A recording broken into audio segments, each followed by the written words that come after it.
Hey guys, I'm Gabrielle. I'm Jordan. And if you guys have watched our last video, then this is going to be an updated video from that.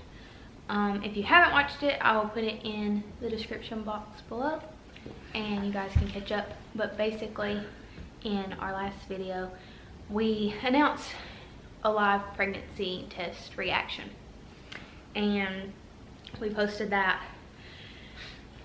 And now, since then, we have had our first doctor's appointment, and we just kind of wanted to update you guys on what happened with all of that. Basically, we went to our first doctor's appointment on Monday, April 27th.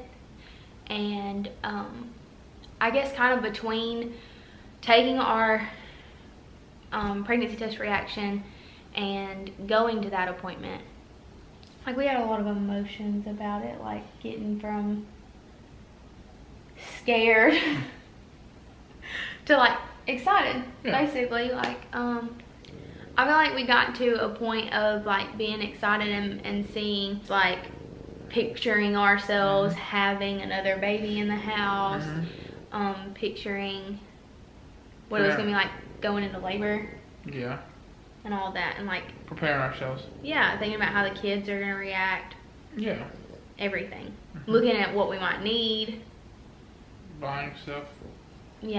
So then we get around to our doctor's appointment, and obviously, like, things with this appointment were different because of COVID-19, so we knew we were gonna have to go into it and it'd be different.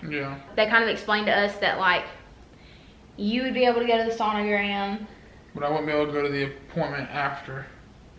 So we got there, and I went in first to see, like, if you needed to come in or what. Register it, I guess. And they gave me paperwork, and then they said he could come in and wait with me because there was nobody really in the waiting room. So we filled out our paperwork. They asked a bunch of questions. They brought me back for, like, registration. It was basically like for registration, updating my medical history, like updating my address, that kind of stuff. And they got my weight and my blood pressure and height and all that stuff. And then they let him come back, and we went straight to do the sonogram. And I feel like that's when we noticed that they were acting weird. During the sonogram, the lady that did the sonogram was, I hope she sees this, is very unprofessional. And she kind of was just like quiet the entire time. And the only question she ever even asked in the whole entire thing was, are you bleeding? Have you been bleeding or cramping? Oh, at that point in time, everyone knows something's wrong. Like, you don't just ask that question. That's the only two questions she asked the entire time. And that's the only thing she said the entire time. And then, so she's just acting really weird and kind of just seems like she's going through the motions. She gets up, lets Gabrielle change again, and walks back out. Doesn't even come back. Like, she comes back. Now, let's mind you, we do know that a sonogram technician is not allowed to tell you whether it's good or bad or, like, what's going on. But she made it blatantly obvious that something didn't add up. Right. Just by the way that she was doing things. And, like, okay, after she walks out, she tells you she's gonna let me get changed or whatever. Because I had to do a vaginal sonogram, which I was not excited about. So when she comes back, she hands us our sonogram picture of the baby and just says, here's your picture, come with us, we're gonna take you to the doctor. I knew that they had told us previously that he was not allowed to go to the appointment. He could only go to the sonogram. So I asked, I was like, does he not need to go back to the car? Or she was like, no, it's fine, he can just go with you. That's when we both knew, like, they were probably fixing to tell us something, like, not good. And so they handed us, that there, and that's the little baby in there, if you can see it. And she looked at my ovaries and everything else like she was supposed to.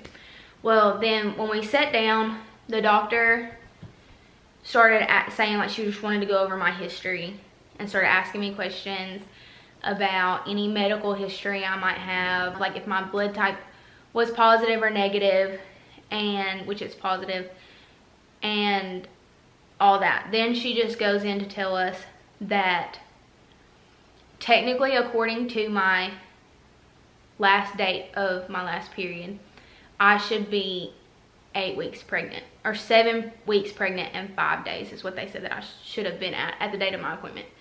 And she was like, you're measuring at 6 weeks, which makes it look as if the baby stopped developing at 6 weeks. They were unable to hear a heartbeat. If you hear snorting over there, it's the dog. I'm trying to get him to be quiet. She said that it could be that my date of conception was off and it was measuring properly. We just had the date of conception wrong, and or it could be a missed miscarriage. Or silent miscarriage. Yeah, missed or silent miscarriage.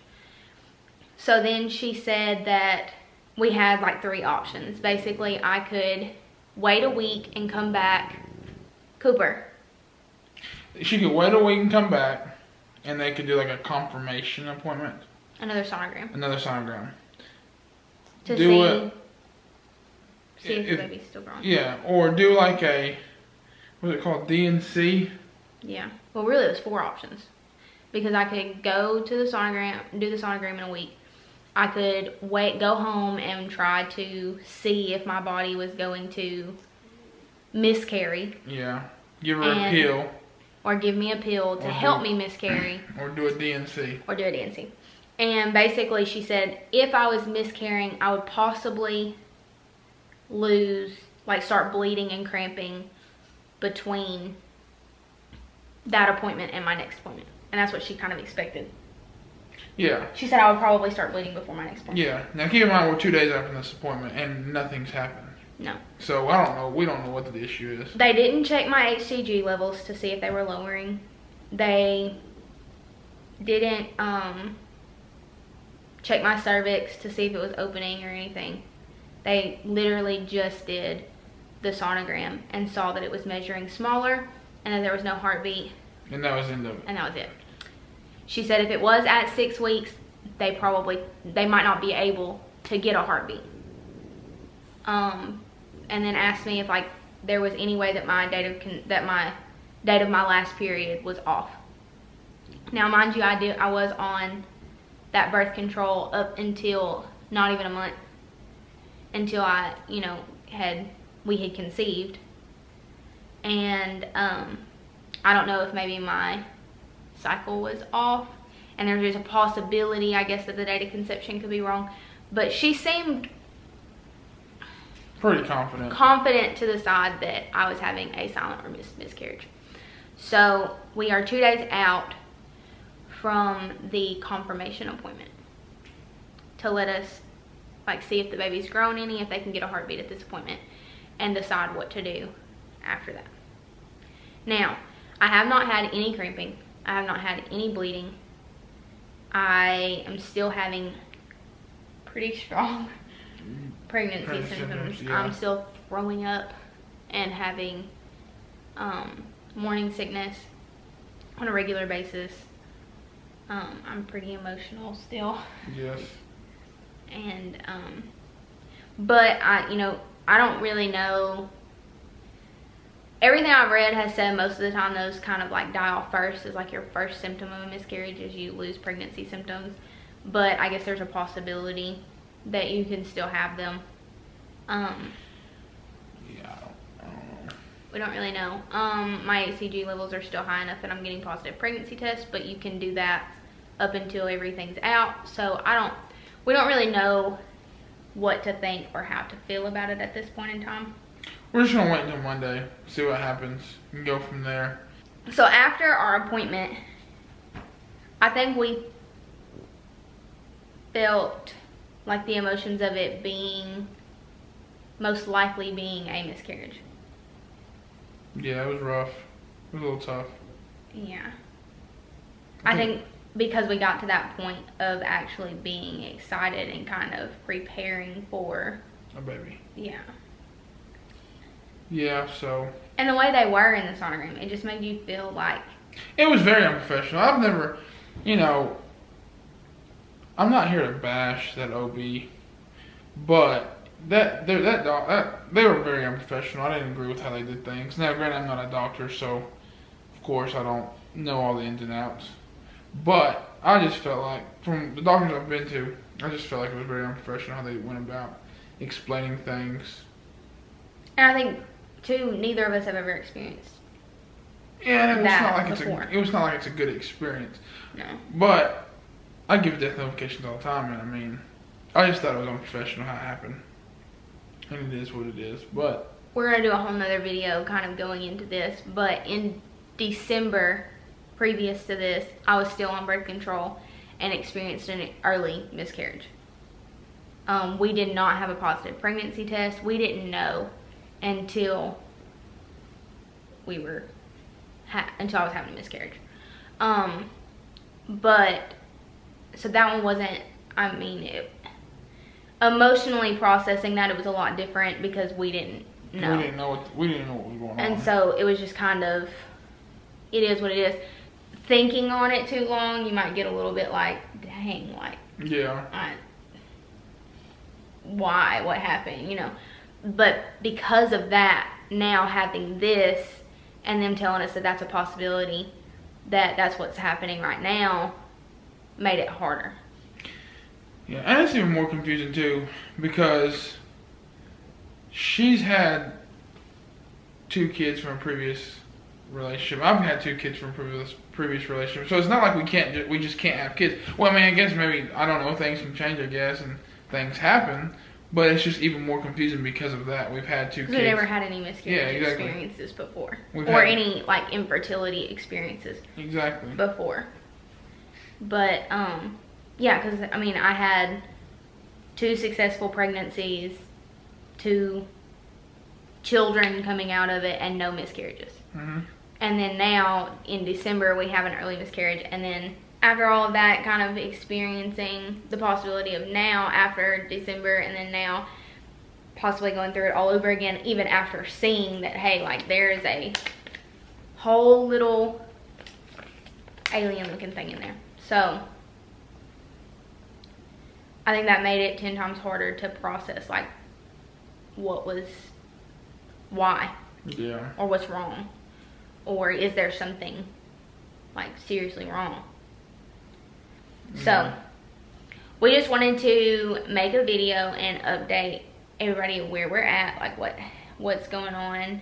And then after our appointment, which is on Monday, we'll make another one kind of updating. Yeah. We'll update more. Because right now we're just kind of playing a waiting game. That's really all we're doing. Just kind of waiting and seeing what's going to happen. Yeah. We do want everybody to know that through all of this, it has been kind of difficult for us to kind of understand and wait and you know, try to be patient. But we're doing okay, and we're fine. Like, we're okay. We got each other. She makes it easier. Whatever. But hopefully our next video will be, I think it's going to be our next video, will be the update on the appointment, because we waited until now to do this video so that way we could get it up for you guys before the next appointment, and then, but close to it, so that way you guys didn't have to wait. Yeah. Like we've had to wait for this update. So we would love to hear comments from you guys if you've had any experience on this. Because right now we're just kind of waiting on answers. And we will see you guys in our next video. Bye. Won't you take me home and give me wings to fly? We can be alone in the castle in the sky. We can run